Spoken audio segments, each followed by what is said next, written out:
So hello everyone, I welcome you all to IS Point YouTube channel, which is the best initiative for UPSC preparation for all IS aspirant, UPSC aspirant। अगर बात करें friends आज की date की, तो आज की date है 21 दिसंबर और आज हम इससे जुड़े कुछ द हिंदू न्यूज़पेपर और कुछ इंडियन एक्सप्रेस से समथिंग से रिलेटेड कुछ प्रमुख आर्टिकल्स पर डिस्कशन करेंगे और उनके सभी एस्पेक्ट को समझेंगे। फ्रेंड्स आज हम इन दोनों न्यूज़पेपर की बात इसलिए कर रहे हैं कि यदि हम या हम में से या आप में से कोई भी यूपीएससी एस्पिरेंट है और वो इसकी यूपीएससी प्रिपरेशन कर रहा है, तो वो उसको किसी न किसी न्यूज़पेपर को फॉलो हर हाल में करना होगा। और उसको किसी न किसी न्यूज़पेपर को फॉलो करना है तो कुछ लोग सजेस्ट करते हैं कि आप द हिंदू को फॉलो करिए और कुछ लोग सजेस्ट करते हैं कि आप इंडियन एक्सप्रेस को फॉलो करिए। देखिए फ्रेंड्स, कोई भी न्यूज़पेपर इन दोनों में अगर हम बात करें तो इन दोनों में से किसी एक को भी अगर आप फॉलो करते हैं तो आपकी प्रिपरेशन में ये चार चांद लगाते हैं और जितने भी स्टैटिकल नॉलेज होते हैं वो आपको प्रोवाइड कराएंगे। और लेकिन इन दोनों पे लगातार स्टूडेंट्स के अंदर कन्फ्यूजन रहती है कि हम किसको रीड करें किसको रीड करें। तो आज हम आपको दिखाएंगे कि एक हिंदी मीडियम का राष्ट्रीय यानी दैनिक जागरण का राष्ट्रीय संस्करण द हिंदू और इंडियन एक्सप्रेस तीनों की कंपैरिजन करके दिखाएंगे कि इन तीनों के जो आर्टिकल्स होते हैं किस प्रकार डेली, अगर हम इसको डेली रूटीन के हिसाब से डेली बेसिस पे हम लोग फॉलो करें तो सब में जो आर्टिकल्स की सिमिलरिटी है और जो स्टैटिकल डाटा है ये सब लगभग सेम होते हैं। अगर हम इन तीनों को अगर एक साथ फॉलो करें तो सिर्फ थोड़ा टाइम का जो मैनेजमेंट है वही थोड़ा हमारा गड़बड़ाएगा। बाकी जो नॉलेज है इन तीनों में से किसी को भी अगर हम पढ़ते हैं, इन दोनों में से किसी को भी अगर हम फॉलो करते हैं तो हमारा नॉलेज उतना ही इन्हेंस होगा जितना कि हम किसी एक को पढ़ते हैं। तो दिखाते हैं आपको कुछ आर्टिकल को। सबसे पहले हम लोग देखेंगे द हिंदू के आर्टिकल को, इसके बाद देखेंगे द इंडियन एक्सप्रेस के आर्टिकल को, इसके बाद हम लोग आप सभी में से कोई ना कोई राष्ट्रीय जागरण का दैनिक जागरण का राष्ट्रीय संस्करण पढ़ता होगा तो आप उसको भी देख सकते हैं। फ्रेंड्स सबसे पहले बात करेंगे द हिंदू से जुड़े आर्टिकल की। आज 21 दिसंबर 2020 के द हिंदू संबंधित कुछ प्रमुख आर्टिकल्स को देखते हैं और वे आर्टिकल फ्रेंड्स कुछ इस प्रकार से होंगे। तो फ्रेंड्स बात करें आज के द हिंदू से जुड़े कुछ प्रमुख आर्टिकल्स की, तो उन आर्टिकल में जो सबसे पहला आज का हमारा आर्टिकल होगा वो होगा फेस फ्रेश इलेक्शन, जो कि हमारे फ्रंट पेज से लिया गया है। इसके बाद द राइट कॉल, ये हमारे एडिटोरियल पेज का ही प्रमुख आर्टिकल है। इसके बाद ये स्मॉल्डरिंग अनरेस्ट, ये भी हमारे एडिटोरियल पेज का सेकंड आर्टिकल है। इसके बाद हम देखेंगे आज के दिनांक यानी कि 21 दिसंबर से जुड़े कुछ प्रमुख इंपॉर्टेंट न्यूज़ को। इसके बाद एडिटोरियल पेज में 2-3 आर्टिकल और भी अच्छे आए हैं, जिसमें से एक है आपका हेल्थ केयर इन इंडिया की, जो भारत में हेल्थ केयर की जो सिचुएशन है वो कैसी है उस पर एक संक्षिप्त टिप्पणी है, जिसपे पिछले दिनों भी लगातार आर्टिकल आ रहे थे और आज भी आ रहे हैं। तो आज भी हम थोड़ा सा इसके बेसिक एस्पेक्ट को डिस्कस करेंगे। साथ ही साथ बोको हराम, ये आप लोग जानते होंगे क्या है। तो बोको हराम कमेंट सेक्शन में आप लोग बताने का प्रयास करेंगे किस देश का आतंकी संगठन है या एक प्रकार का उग्रवादी संगठन है। तो आप लोग बताने का इसका प्रयास करेंगे कि बोको हराम किस कंट्री का एक प्रकार से उग्रवादी संगठन या फिर आतंकवादी संगठन है। इसके बाद मंकी मेनांस, इसके लिए एक छोटी सी इनिशिएटिव हमें देखने को मिल रही है, छोटा सा प्रीलिम्स स्पेसिफिक क्वेश्चन है, इसको हम लोग ध्यान देंगे। वाजपेयी, ये एक छोटा सा, ये भी प्रीलिम्स स्पेसिफिक इन्फॉर्मेटिव आर्टिकल है, इसको हम लोग जानेंगे। एक बुक लॉन्च की गई है जिसको हम लोग समझेंगे किसने इस बुक को लिखा है। देखिए यूपीएससी में किसी बुक के राइटर्स के नेम और ऐसे बहुत कम ही रेयर केस में पूछी जाती है, लेकिन फिर भी थोड़ा सी हमें नॉलेज में होनी चाहिए कि ये न्यूज़ हमारे न्यूज़ में, मतलब कि ये न्यूज़ जो है पिछले दिनों चल रही थी। साथ ही साथ जो न्यू वायरस स्ट्रेन है यानी यूके में, यानी कि ब्रिटेन में हम जानते हैं एक नया वायरस स्ट्रेन चल रहा है, उसके बारे में डिस्कस करेंगे। इसके बाद फाइनली आज के द हिंदू बेस क्वेश्चन को देखते हुए फ्रेंड्स आज के इस बेहतर सेशन को कंप्लीट करेंगे। तो इसके बाद अब हमारा दूसरा टारगेट क्या होगा कि हम आज के इंडियन एक्सप्रेस के उन सभी आर्टिकल्स को देखेंगे जो आज 21 दिसंबर 2020 के न्यूज़पेपर में देखने को मिल रहे हैं। तो फ्रेंड्स एक मिनट डालते हैं उन सभी आर्टिकल को जो कि आज के इंडियन एक्सप्रेस में हमें देखने को मिल रहे हैं। तो फ्रेंड्स जैसा कि आप सभी के स्क्रीन पे फ्लैश हो रहा होगा कि आज के जो इंडियन एक्सप्रेस का न्यूज़पेपर उसमें कौन कौन से आर्टिकल किस किस पेज पे, और दरअसल जिस दिन हम आप सभी को द हिंदू पढ़ाने के लिए सबसे पहले दिन वीडियो लॉन्च किए थे, तो उस वीडियो में भी आप सभी ने सीखा था कि किस प्रकार द हिंदू में क्या क्या हमको पढ़ना है। तो हमने बताया था कि साइंस एंड टेक का जो पेज आता है वो हमारे लिए किस प्रकार इंपॉर्टेंट होता है, एडिटोरियल पेज किस लिए हमारे इंपॉर्टेंट होता है, साथ ही साथ फ्रंट पेज पे किन आर्टिकल्स को हमें पढ़ना है। ठीक उसी प्रकार आज भी हम द इंडियन एक्सप्रेस से संबंधित कुछ प्रमुख बातों को जानेंगे और समझेंगे। देखिए बात करें यदि टोटल जो ओवरव्यू है टुडे का जो इंडियन एक्सप्रेस का जो न्यूज़ है, इसके फुल ओवरव्यू की बात करें तो जो आज का न्यूज़पेपर है इसका फुल ओवरव्यू हम लोग समझेंगे कि इस आज के न्यूज़पेपर में देखने को क्या मिल रहा है। Today newspaper overview front page की अगर बात करें तो इसमें हमें देखने को मिलेगा कुछ प्रमुख आर्टिकल, जिसमें India expert to meet today over new virus strain. तो न्यू वायरस स्ट्रेन अगर आप सभी लोग देख पा रहे होंगे तो अभी जस्ट हम द हिंदू न्यूज़पेपर में पढ़े हैं लगभग 8वें नंबर के आर्टिकल पे कि न्यू वायरस स्ट्रेन क्या था। आप लोग अभी वीडियो को बैक करके देख सकते हैं। इसके बाद Nepal PM gets dissolve, GS paper 2 के लिए हमारे लिए इंपॉर्टेंट हो जाता है कि जो नेपाल के पीएम्स हैं उनके द्वारा जो है वहाँ की जो पार्लियामेंट है उसको भंग कर दिया गया है। इसके बारे में हम लोग समझेंगे और ये द हिंदू में भी देखने को मिल रहा है। इसके बाद जो सेकंड पेज की बात करें, नेक्स्ट पेज की बात करें, तो इसमें एक्सपर्ट नेटवर्क के एक्सप्रेस नेटवर्क पेज पे बात करें तो कोविड इम्पैक्ट के बारे में डिस्कशन है। Dal lake set to get on water ambulance की चर्चा है, जो कि छोटा सा इन्फॉर्मेशन है, इसके लिए हम समझेंगे। अगर बात करें हम फ्रेंड्स एडिटोरियल पेज की, तो एडिटोरियल पेज में हमें आज के इंडियन एक्सप्रेस में देखने को मिलेगा बियॉन्ड न्यू फेटेड। इस पर हम लोग जानेंगे। वेज ऑफ डिस्कनेक्ट, ये आर्टिकल आया हुआ है, इस पर हम लोग डिस्कशन करेंगे। आइडिया पेज की बात करें, उसके बाद जो नेक्स्ट पेज होता है वो होता है आइडिया पेज।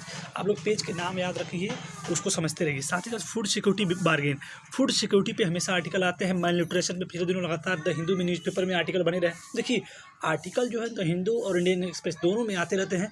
हो सकता है कभी कभी आपको द हिंदू में पहले ही आर्टिकल देखने को मिल जाए, फिर उसके एक दिन बाद के न्यूज़पेपर में हमें द इंडियन एक्सप्रेस में उससे संबंधित वही आर्टिकल देखने को मिल जाए। हो सकता है कभी कभी इंडियन एक्सप्रेस में पहले आर्टिकल देखने को मिल जाए। जैसे फूड सिक्योरिटी पे हमने पिछले दिनों ही द हिंदू में डिस्कस ऑलरेडी कर रखा है, आप पिछले सेशन को अटेंड करके देख सकते हैं। देखिए बड़ी ही बेहतर तरीके से एनालिसिस करके आपके सामने ये जो दुविधा है उसको स्पष्ट करने का मेरे द्वारा प्रयास किया जा रहा है। और ये संपूर्ण जो प्रयास है हमारी बेहतर टीम IS पॉइंट के द्वारा उसकी एक पहल के द्वारा किया जा रहा है। और फाइनली अगर बात करें आइडिया पेज की, तो द मिसिंग सेकंड रिवॉल्यूशन, इसको हम लोग समझेंगे। एक्सप्लेन्ड पेज की बात करें तो ये पेज का नाम है। अगर आप न्यूज़पेपर को अगर फॉलो करते हैं इंडियन एक्सप्रेस को, जब एक्सप्लेन्ड पेज को अगर आप ओपन करते हैं तो एक्सप्लेन्ड पेज में हमको देखने को मिलेगा reading NFHS data why finding the latest round for concern. देखिए NFHS जो है आप पिछले दिनों लगातार इसका जो NFHS का जो 5th सर्वे हुआ है, इसके अंतर्गत हम लोग जानते थे कि परिवार कल्याण मंत्रालय द्वारा जो ये सर्वे कंडक्ट कराया था, इसमें भारत की कुछ रैंकिंग डिसाइड की गई है।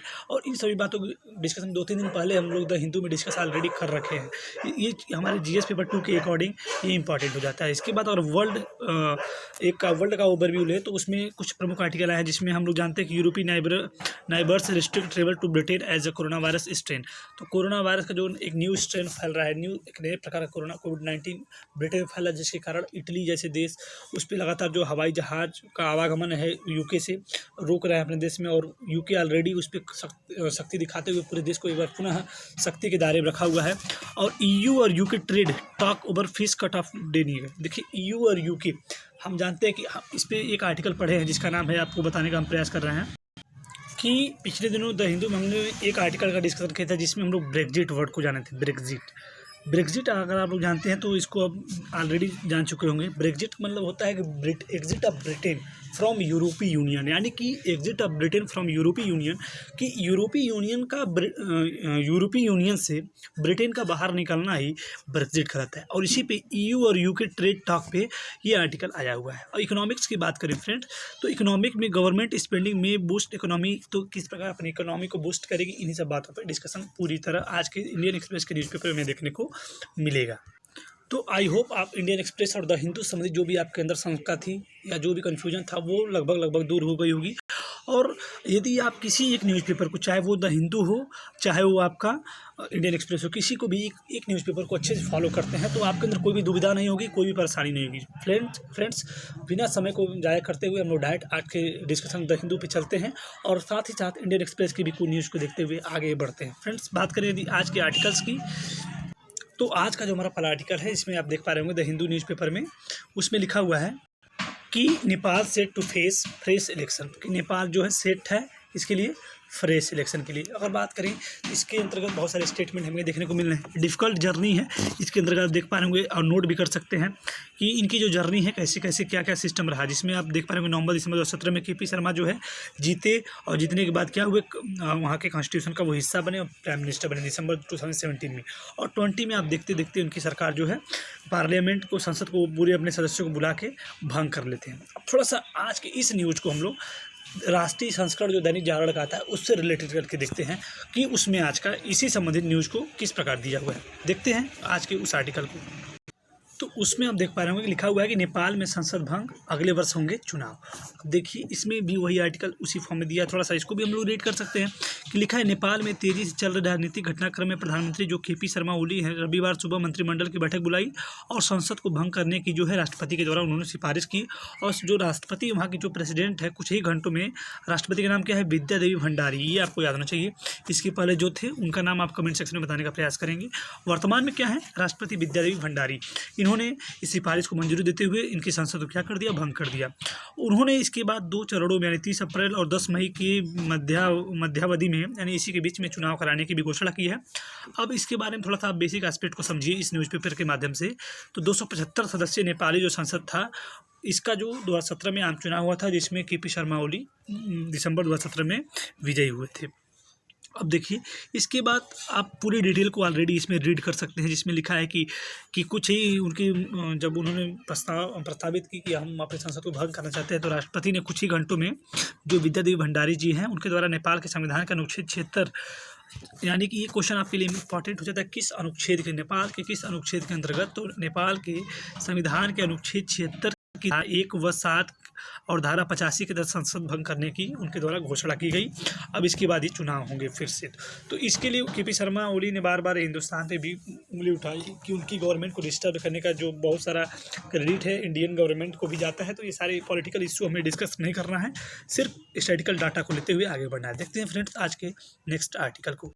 अब देखते हैं आज कुछ प्रमुख न्यूज़ की जो कि हमारे द हिंदू बेस्ड और द इंडियन एक्सप्रेस बेस्ड हैं, जिसमें सबसे पहला जो आर्टिकल है जिसमें आप NSCN-IM takes member to ask over peace march. तो NSCN-IM क्या है कि ये आपका इसाक मूविया जो नागालैंड में आप national socialist council of Nagaland है, जिसमें अलग से एक ग्रेट नागालैंड की डिमांड की जाती है। इस पर पिछले लगभग 2-3 महीने पहले बहुत ही जब अच्छे से आर्टिकल लगातार आ रहे थे, लगातार दोनों जो वहाँ गवर्नमेंट है, जो वहाँ के गवर्नर हैं और वहाँ के जो NSCN के जो मुखिया हैं उनके बीच लगातार डिस्प्यूट बना हुआ था, तो ये आर्टिकल आ रहे थे। तो आप सभी लोग बस इतना जानते रहिए, पीस मार्च के लिए दोनों लोग बात करने वाले हैं एक दूसरे से। अब आप लोग थोड़ा सा NSCN-IM की बेसिक एस्पेक्ट को तैयार रख सकते हैं, नहीं तो आप पिछले वीडियोज़ को हमारे देख सकते हैं। बात करें नेक्स्ट न्यूज़ की, तो इसमें हमें देखने को मिलेगा कि India's to bring more nation into coastal radar network. तो इंडिया जो है लाएगा मोर नेशंस को इनटू कोस्टल रडार नेटवर्क और अपने भी कई राज्यों को कोस्टल रडार नेटवर्क के अंतर्गत लाएगा। अब ये टेक्नोलॉजी क्या है, अगर आप कमेंट सेक्शन में बताते हैं तो इसको फुल डिस्कशन अगले दिन किया जाएगा। जिसके अंतर्गत उसका अगर बात करें तो म्यांमार, बांग्लादेश और जो बेसिकली इसकी बात करें तो म्यांमार और बांग्लादेश को ये जो कोस्टल रडार नेटवर्क है इस चेन में इसका सिस्टम मतलब उसको प्रोवाइड किया गया है। तो कोस्टल रडार नेटवर्क क्या है, इसका बेसिक एस्पेक्ट क्या है, अगर आप कमेंट सेक्शन में बताते हैं। देखिए फ्रेंड्स, यदि आप मोटिवेट होकर अगर ध्यान से हमारा सपोर्ट करेंगे तभी हम इसको और भी बेहतर तरीके से बताने का प्रयास करेंगे, नहीं तो हमें नहीं लगेगा कि आप लोग देख रहे हैं या समझ रहे हैं, जो भी है बस छोड़ दे रहे हैं इसे। हमारी मेहनत तभी रंग लाएगी जब आप कमेंट सेक्शन में हमारे जो भी है रिस्पांस उसको बताएंगे तभी। बात करें फ्रेंड्स नेक्स्ट की, तो नेक्स्ट न्यूज़ में आप देख पा रहे हैं लिखा है कि new virus strain out of control. ये न्यूज़ आपका इंडियन एक्सप्रेस में भी था और इसमें भी द हिंदू में भी देखने को मिल रहा है। तो यूके में एक नया वायरस स्ट्रेन हमें देखने को मिल रहा है, यानी कि नए वायरस का प्रकाश जो कि कोविड-19 से संबंधित है। तो इसलिए वहाँ के जो PM ने है वहाँ के क्रिसमस लॉकडाउन लगा दिया है साउथ ईस्ट इंग्लैंड में, और WHO ने भी कहा है कि इसके लिए आप लोग स्ट्रॉन्गर एक्शन लीजिए। तो ब्रिटिश हेल्थ सेक्रेटरी जो है इन्होंने संडे को कहा था कि जो गवर्नमेंट है यहाँ की इम्पोज स्ट्रिक्ट क्रिसमस लॉकडाउन करेगी। यहाँ पे कोविड-19 का जो एक नया स्ट्रेन आया है इसके लिए इससे फिर भविष्य में कोई समस्याएं ना हो, इसलिए पहले से ऑलरेडी जो कोरोना वायरस में गलतियाँ सबसे हुई वो गलती इसमें देखने को न मिले। तो आप लोग ये जानते रहे कि कोरोना वायरस का एक नया स्ट्रेन हमें यूके में देखने को मिल रहा है, ये भी राता न्यूज़ में बना हुआ है। अब देखते हैं फ्रेंड्स आज के आर्टिकल्स को डिस्कस करते हैं। अब बात करें फ्रेंड्स पहले आर्टिकल की, सेकंड आर्टिकल की, तो इसमें लिखा है over 340 student in Nigerian back with parent after ordeal. तो ये जो पूरी घटना है बोको हराम के द्वारा इसकी अंजाम दिया गया, जिसमें आप 340 बच्चों को were abducted from government science secondary school on night on December 11। तो दिसंबर 11 को लगभग 340 बच्चों का अपहरण किया गया था, उनकी मतलब किडनैपिंग की गई थी। कहाँ से? गवर्नमेंट साइंस सेकेंडरी स्कूल में से रात में लगभग वहाँ पे किया गया। और इसके बाद जो नाइजीरियन एक संगठन है इसकी पूरी जिम्मेदारी ली कि उसने ये चीज़ कहा कहा है वो ये चीज़ का है, और वो संगठन का नाम क्या है, बोको हराम। तो यहाँ से हमारे लिए क्वेश्चन एराइज होता है कि व्हाट इज़ बोको हराम। हम लोग डिस्कस करते हैं सबसे पहले फ्रेंड्स कि व्हाट इज़ बोको हराम, और आप इसको बिल्कुल ध्यान के साथ देखेंगे कि बोको हराम क्या है और इसका बेसिक एस्पेक्ट क्या है। तो बात करें थी बोको हराम की, तो आप लोग इसको ध्यान से देखेंगे और समझेंगे। अगर बोको हराम की बात करें तो बोको हराम जो है नाइजीरिया में स्थित एक संगठन है जिसका आतंक उत्तरी अफ्रीका के देशों में हमें देखने को मिलता है। तथा अगर बात करें इस संगठन को तो Islamic State of West Africa service ISWAP province यानी Islamic State of West Africa province ISWAP के नाम से भी इसको जाना जाता है, किसको, बोको हराम को। तो ये सारी यूनिक जो एस्पेक्ट है इसको आप लोग याद रखेंगे। बात करें साल 2000 में बना बोको हराम जो है एक वामपंथी समूह है जो नाइजीरिया से सरकार या किसी भी तरह की सत्ता को हटाकर उसे पूरी तरह से इस्लाम स्टेट बनना चाहता है। इसका जो ऑफिशियल नाम है जमात अहल अस सुन्ना लिद दावा वल जिहाद है। इसके मायने हैं कि पैगंबर की शिक्षा और जिहाद को बढ़ाने में जुटे हुए लोग। मैदुगरी शहर में जो है बेसिकली इस संगठन का हेडक्वार्टर है, किस शहर में, मैदुगरी शहर में। और वैसे बोको हराम जो है नाइजीरिया की भाषा होसा में शाब्दिक अर्थ है पश्चिमी शिक्षा यानी हराम वर्जित है, पश्चिमी शिक्षा यानी कि हराम वर्जित। साथ ही साथ इसमें लिखा है कि ये जो है कट्टरपंथी इस्लाम को मानता है और यकीन करता है कि मुस्लिमों को पश्चिमी तौर तरीक़ों से दूर रहना चाहिए, चाहे वो सामाजिक, शैक्षिक या फिर आर्थिक हो। इसके तहत इलेक्शन में वोट करना भी उनके लिए पाप माना जाता है और आधुनिक कपड़े पहनना और लड़कियों को घर से बाहर निकलना भी वर्जित उनके द्वारा है। मुस्लिम धर्मगुरु जो है मोहम्मद यूसुफ ने बोको हराम को बनाया था। शुरुआत में इस संगठन के पास एक मस्जिद और इस्लामी शिक्षा देने वाला एक स्कूल था। तो ये सब 2-3 चीज़ें याद रखनी है आपको कि 2002 में बना था, इसको किसने बनाया था, इसका मकसद क्या है और ये कहाँ कहाँ पे इसका हेडक्वार्टर है। तो फ्रेंड्स ये रहे इसके बेसिक एस्पेक्ट। तो आई होप आपको इसके सारे बेसिक एस्पेक्ट समझ में आए होंगे। देखते हैं फ्रेंड्स आज के नेक्स्ट आर्टिकल को। बात करें यदि फ्रेंड नेक्स्ट आर्टिकल की तो उसमें लिखा है the right call. The right call मतलब कि एक सही बुलावा। एक प्रकार से अगर बात करें ये आर्टिकल जो है पिछले दिनों भी न्यूज़ में बना था। कल परसों की बात करो तो जुडिशरी पे ये आर्टिकल आया था कि state judiciary versus central judiciary, यानी सेंट्रल स्टेट ना करके बल्कि एक small judiciary versus supreme judiciary की बात करें तो इसमें हम जानते हैं कि आंध्र प्रदेश की जो गवर्नमेंट है वहाँ पे जो है कॉन्स्टिट्यूशनल ब्रेकडाउन को दिखाते हुए वहाँ की जो हाई कोर्ट है यानी कि जो स्टेट जुडिशरी है उसने क्या कहा था कि वहाँ पे राष्ट्रपति शासन और कॉन्स्टिट्यूशन ब्रेकडाउन की बात का हवाला देते हुए वहाँ पे राष्ट्रपति शासन की मंजूरी के लिए वहाँ पे सुप्रीम कोर्ट में प्रस्ताव की थी।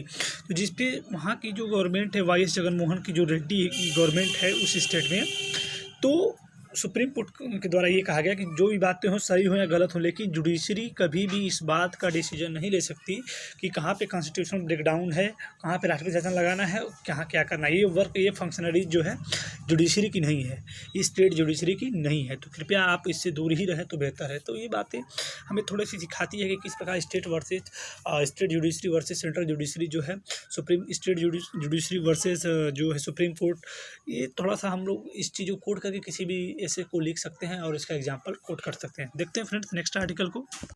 इस आर्टिकल में बहुत ज़्यादा आपको इन्फॉर्मेशन कलेक्ट नहीं करनी है, बस एक छोटी सी इन्फॉर्मेशन ये है कि जो स्मॉल्डरिंग अनरेस्ट है इसमें क्या होता है कि कर्नाटका में अगर बात करें तो कर्नाटका में एप्पल की जो कंपनी जो प्लांट है वहाँ पे वहाँ की जो लेबर थे capital relation could hit India's investment destination corridor.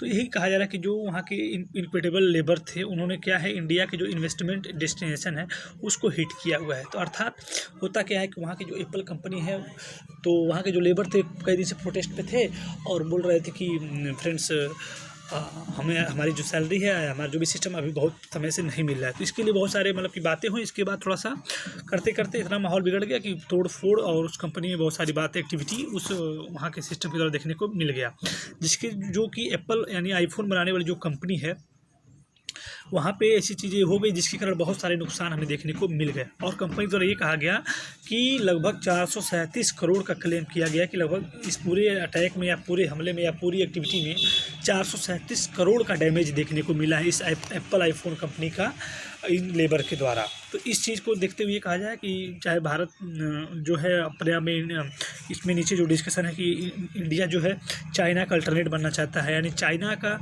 No use China की जो पॉलिसी है उसको ख़त्म करना चाहता है इंडिया से। इसके लिए वो दूसरे लोगों को बुलाता है कि आप हमारे देश में इन्वेस्ट करिए। तो इन्वेस्ट करेंगे, लेकिन ऐसी एक्टिविटी कभी कभी नुकसान कर देती है और जो इमेज है उसको डाउन कर देती है। अर्थात कि कोई भी इन्वेस्टर अभी सोचेगा कि इंडिया में ऐसे सिस्टम है, लेबर जो रूल है वो बेहतर नहीं है, तो हम कैसे इन्वेस्ट करें, या छोटी मोटी चीज़ें, इन्हीं चीज़ों का पूरा डिस्कशन इस पूरे आर्टिकल में हमें देखने को मिलता है। तो इंडिया का जो मेक इन इंडिया प्रोजेक्ट हो, या फिर इंडिया चाइना के अगेंस्ट में जो सिस्टम बनाना हो, ये सब चीज़ें थोड़ी सी धुंधली हुई, थोड़ा सी मेहनत इंडिया के लिए एक प्रकार की विषम परिस्थिति खड़ी हो सकती है इस एक्टिविटी के बाद। फ्रेंड, बात करें नेक्स्ट आर्टिकल की, तो ये आर्टिकल लगातार न्यूज़ में पिछले दिनों भी बना हुआ है और आज भी है। Stopping the slide of health care India. तो हेल्थ केयर ऑफ इंडिया यानी मेल न्यूट्रिशन की बात करें, कुपोषण की बात करें, या फिर बहुत सारे एस्पेक्ट की बात करें, तो लगातार इस पर न्यूज़ लगातार बनी हुई है। अगर आप पिछले दिनों से लगातार द हिंदू को फॉलो करते हैं, इस पॉइंट की, इस डेली न्यूज़पेपर को, इस न्यूज़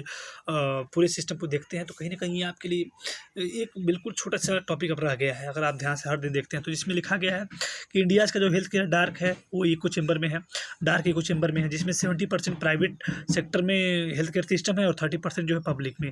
तो और साथ ही साथ जो ऐसी जो डाटा है ये आपके लिए इंपॉर्टेंट हो जाता है कि 70% प्राइवेट सेक्टर और 30% पब्लिक है। तो ऐसा इंडिया की जो हेल्थ सिस्टम है। 80% यहाँ के पीपल जो है have any protection health and out of pocket expenses. तो लगभग 80% ऐसे लोग हैं जिनका कोई भी हेल्थ प्रोटेक्शन सिस्टम नहीं है। और 62% with public spending at 1.13% of the GDP। तो GDP का लगभग 1.13% खर्च होता है लोग, जो कि लगभग 62% पॉपुलेशन पे ही मतलब कि हमें देखने को इसका इफेक्ट मिलता है। तो कहीं कहीं और इसका जो ह्यूज शार्टेज है हेल्थ केयर वर्कर्स का हमें अपने हेल्थ सिस्टम में, तो ये भी अपने आप में एक बेसिक एस्पेक्ट बन जाता है कि जो हेल्थ केयर जो वर्कर्स हैं इनकी भी बहुत सारी कमी हमें देखने को मिलती है। देखिए, कहीं ना कहीं हम जानते हैं कि जो इंडिया की जो पॉपुलेशन है वो 85% इसमें से एक आ जाता है कि वो जो कहीं भी can not afford high cast, तो वो हाई कास्ट के हेल्थ सिस्टम को अफोर्ड नहीं कर सकते। बिकॉज इस वक्त तो बिल्कुल भी नहीं, क्योंकि पेंडेमिक कारण सबका जो सिस्टम है वो बिगड़ चुका है। और जो कहीं ना कहीं हेल्थ सिस्टम है वो ऑलरेडी अगर बेहतर रहा होता पेंडेमिक के पहले, तो इतनी समस्याएं, जैसे कि आपने बेड की समस्याएं देखी, हॉस्पिटल की समस्या देखी, तो वो सब अगर पहले से अलर्ट रहा होता तो शायद इतनी समस्या हमें देखने को ना मिलती। अब बात करें नेक्स्ट एस्पेक्ट की, तो लिखा है कि ओनली 12% अवॉर्डली लगभग 12 crore card holders under Ayushman Bharat, only 1.27 crore peoples have taken to advantage of the scheme. तो ये थोड़ा सा डाटा आपको याद रखना है कि लगभग जो 12 करोड़ कार्ड बांटे गए आयुष्मान भारत के, जिसमें लगभग 1.27 करोड़ पीपल को ही इसका एडवांटेज इस स्कीम का हमें देखने को मिलता है। तो ये सारे बेसिक एस्पेक्ट इस पूरे आर्टिकल में हमें देखने को मिलते हैं। तो कहीं ना कहीं हेल्थ इकोनॉमी की भी बातें कही जा रही है। और साथ ही साथ स्टाफ रेशियो की बात करें तो पिछले दिनों भी ये वर्ड और यही स्टेटमेंट देखने को मिलता था कि जो इंडिया का जो रेशियो है वो है 0.6 नर्सेज पर डॉक्टर, यानी कि हर डॉक्टर पे लगभग 0.6 यानी एक भी नर्स एक डॉक्टर पे नहीं है। जबकि जो WHO ये कहता है, ये निर्देश देता है, स्पेसिफिकेशन देता है सॉरी कि 3 नर्सेज पर डॉक्टर, यानी हर डॉक्टर पे 3 नर्सेज होनी चाहिए। लेकिन इंडिया का सिस्टम की बात करें तो 0.6 रेशियो, यानी कि 10 डॉक्टर्स पे 6 नर्सेज हैं। तो ये अपने आप में काफ़ी कंसर्नेबल टॉपिक बन जाता है। तो ये लगातार न्यूज़ जो बना है, तो आप इसको तैयार भी कर सकते हैं, इसको रीड भी कर सकते हैं। देखते हैं फ्रेंड नेक्स्ट आर्टिकल को।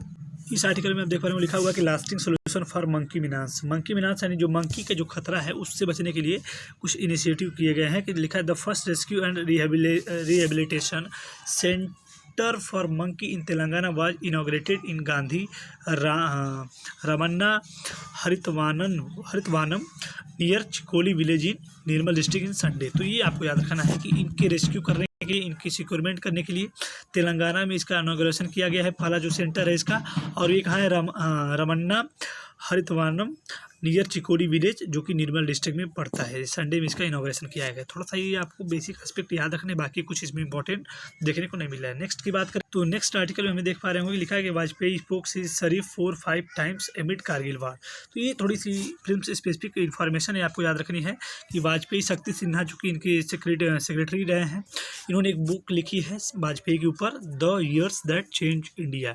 तो ये इस बुक का विमोचन हुआ है। तो ये थोड़ा सा आपको याद रखना है कि इस बुक के राइटर कौन है, ये बुक का नाम क्या है। तो a new book on the late Vajpayee tenure as prime minister Vajpayee, the year that changed India. इस बुक लिखा गया, इस बुक का नाम है the year that change India.